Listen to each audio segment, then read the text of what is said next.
नमस्कार दोस्तों सबसे पहली बात तो ये कि मेरी वीडियोस देखने के लिए नहीं बल्कि सुनने के लिए होती हैं। और सुनने के लिए कितना खास होता है ये आप पूरी वीडियो सुनेंगे तब आपकी समझ में आएगा वाकई में मैंने सुनने के लायक कुछ आपको बोला या नहीं बोला। तो दोस्तों आज की वीडियो है नोएडा एक्सटेंशन का review, real estate reviews of Noida extension. तो हम शुरू करते हैं बिना कुछ डिले किए। नोएडा एक्सटेंशन 2011 में एक नई लोकेशन का डेवलपमेंट शुरू हुआ। 2013 में किसान आंदोलन शुरू हुआ। 2200 से 2500 रुपए पर स्क्वायर फीट के प्राइस से शुरू हुआ प्रॉपर्टी का प्राइस, और आज 2026 में ये 17,000 रुपए पर स्क्वायर फीट तक हो चुका है। तो आप समझ सकते हैं कि इतने बीच में क्या क्या चेंजेस आए और क्या एप्रिसिएशन हुआ और रेट कहाँ से कहाँ तक पहुँच गया। 2013 से 2015 तक जो आंदोलन चला उसने बहुत बिल्डर्स की लुटिया डूब गई, और उनकी लुटिया डूबने से बायर्स और इन्वेस्टर की नैया डूब गई। डूबे हुए बिल्डर जो उबर नहीं पाए, सुप्रीम कोर्ट ने कुछ बिल्डर्स के प्रोजेक्ट तो पूरे करा दिए, कुछ अभी अधूरे प्रोजेक्ट पूरे किए जा रहे हैं और कुछ प्रोजेक्ट आज भी फंसे हुए हैं। पूरा नोएडा एक्सटेंशन आज भी डेवलपिंग एरिया है, क्योंकि आज भी बहुत बड़ा लैंड अभी डेवलपमेंट के लिए पड़ा हुआ है।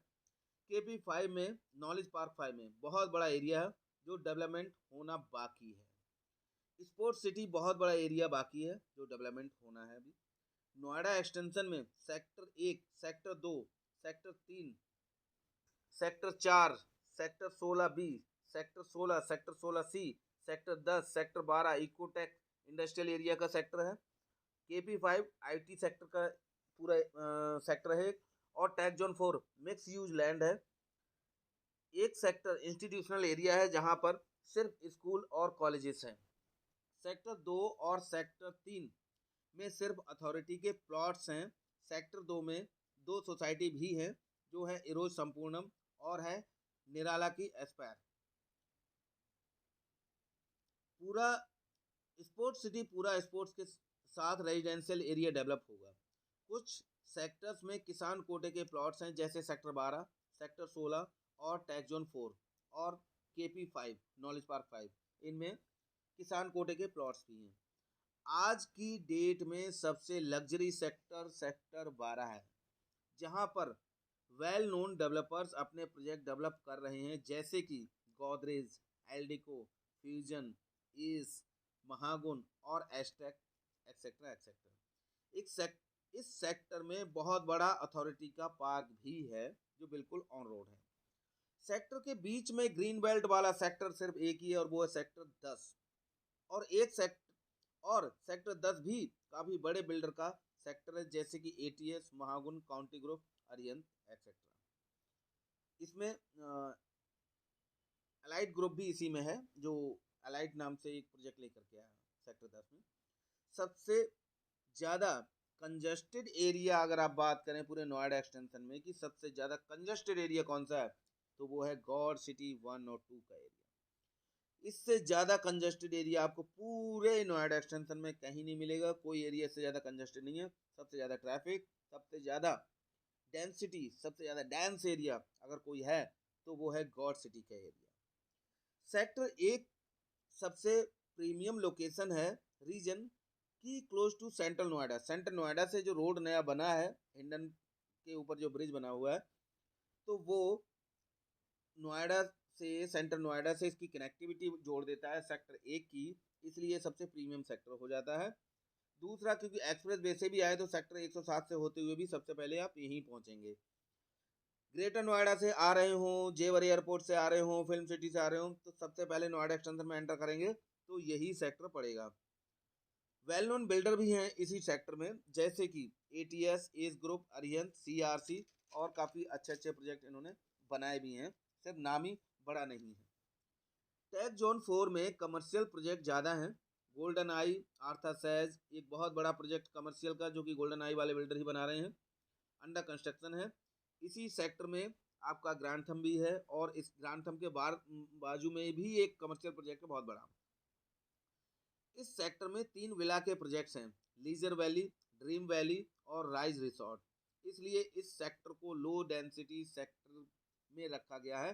आप कह सकते हैं सबसे कम डेंसिटी वाला अगर कोई सेक्टर है तो वो है टैग जोन 4। टैग जोन 4 सबसे कम डेंसिटी वाला एरिया है, लेकिन इस सेक्टर में वेल नोन प्रोजेक्ट हैं और बहुत अच्छे बिल्डर्स हैं, जैसे कि चेरी काउंटी काउंटी ग्रुप का, निराला एस्टेट निराला ग्रुप का, गौड़ सौंदर्यम गौड़ का, मतलब गौड़ से गौड़ ही ऐसा एक प्रोजेक्ट है गौड़ सौंदर्यम जो कि सबसे पहले लग्जरियस प्रोजेक्ट में डिलीवर हुआ है पूरे नोएडा एक्सटेंशन के अंदर। उसके बाद तो कई प्रोजेक्ट और आ गए हैं जो इससे भी बेहतर आप कह सकते हैं। सेवियर ग्रीन आर्च भी इसी में है और समृद्धि ग्रांड एवेन्यू भी इसी सेक्टर में आता है, और ये काफ़ी अच्छे प्रोजेक्ट हैं जिनका मैंने नाम लिया है इस सेक्टर के। नोएडा एक्सटेंशन में 2 हॉस्पिटल हैं, petrol pump, CNG pump, school, college, mall सभी अवेलेबल है। रोडों की चौड़ाई काफ़ी ज़्यादा है और कमर्शियल प्रोजेक्ट की पूरी एक लाइन है, मतलब भरमार है आप ये कह सकते हैं। आने वाले समय का न्यूयॉर्क सिटी या फिर जापान, लंदन, इनसे आप उपमा दे सकते हैं इस शहर की। लेकिन ये पूरा कंक्रीट का शहर है जहाँ बिल्डिंग्स ही बिल्डिंग्स हैं और बहुत कंजेस्टेड होगा आने वाले समय में, क्योंकि अभी तो पिक्चर बाकी है मेरे दोस्त, क्योंकि बहुत सारे प्रोजेक्ट बन रहे हैं और आएंगे, और उसके बाद जो लोग रहेंगे, हालांकि रोड बहुत चौड़े बनाए हैं, इतने ज़्यादा चौड़े कि अभी डिवाइडर को छोटा करके, डिवाइडर का चौड़ाई को छोटा करके उस पर रोडों को चौड़ा किया जा रहा है और सर्विस लेन को भी बड़ा किया जा रहा है, सर्विस लेन को भी रोड में ऐड किया जा रहा है ताकि रोडों की चौड़ाई बढ़ सके और ज़्यादा, वैसे भी बहुत ज़्यादा है, 2-2 सर्विस लेन बनाई दोनों साइड में। अब हम बात करते हैं दोस्तों टॉप 10 प्रोजेक्ट्स। इस पूरे नोएडा एक्सटेंशन के अंदर अगर हम ये बात करें कि पूरे नोएडा एक्सटेंशन में बेस्ट 10 प्रोजेक्ट जो कि ऑलरेडी रेडी टू मूव हो, क्योंकि जब तक रेडी टू मूव नहीं होते हैं तब तक प्रोजेक्ट के बारे में कुछ भी हवा हवाइयाँ कर लो, और हवा हवाइयाँ जरा सी सुई से हवा निकल करके फिक्स हो जाती है अगर रेडी टू मूव होने के बाद में उस प्रोजेक्ट में कमियां निकलती हैं। तो ऐसे प्रोजेक्ट का मैं नाम लूँगा जिनमें ऑलरेडी लोग रहते हैं और उनके रिव्यू और उनकी फीडबैक की वजह से मैंने इनको रैंकिंग में इस तरह से रखा है ताकि लोगों के खुद के फीडबैक हैं इसमें। जैसे कि नंबर 10 पे है सेवियर ग्रीन आर्च जो कि टैग जोन 4 में है। गुलशन बेलिना नंबर 10 पर है जो कि है सेक्टर 16 में। चेरी काउंटी टैग जोन 4 में आता है। और नंबर 7 पे है महागुन माइबूर जो कि सेक्टर 16C में आता है, गौड़ सिटी 2 में आता है। नंबर 6 पे है अरियंत आर्डन जो कि सेक्टर 1 में आता है, और एस डिविनो है जो कि सेक्टर 1 में आता है। और नंबर 4 पे है एटीएस हैप्पी ट्रेल्स जो सेक्टर 10 में आता है। नंबर 3 पे है एटीएस नोबिलिटी जो कि सेक्टर 4 में आता है, और गौड़ सौंदर्यम जो कि टैग जोन 4 में आता है, ये नंबर 2 पे है। और नंबर 1 पे जो सोसाइटी है उसका नाम है एटीएस रैप्सोडी। ये आपने रैंकिंग देख ली कि नोएडा एक्सटेंशन में टॉप 10 बिल्डर्स के बनाए हुए प्रोजेक्ट कहाँ रैंक करते हैं।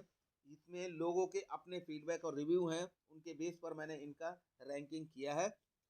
दोस्तों ये पूरे नोएडा एक्सटेंशन का रिव्यू है जो मैंने आपको बताया या दिखाया है। मैंने इस वीडियो को बनाने में बहुत मेहनत करी है। आप इस वीडियो का फीडबैक ज़रूर दें, और अगर अच्छी लगी हो तो लाइक करके कमेंट करके जाएं और बताएं कि वीडियो कैसी लगी। Thank you very much for watching the video. Thank you.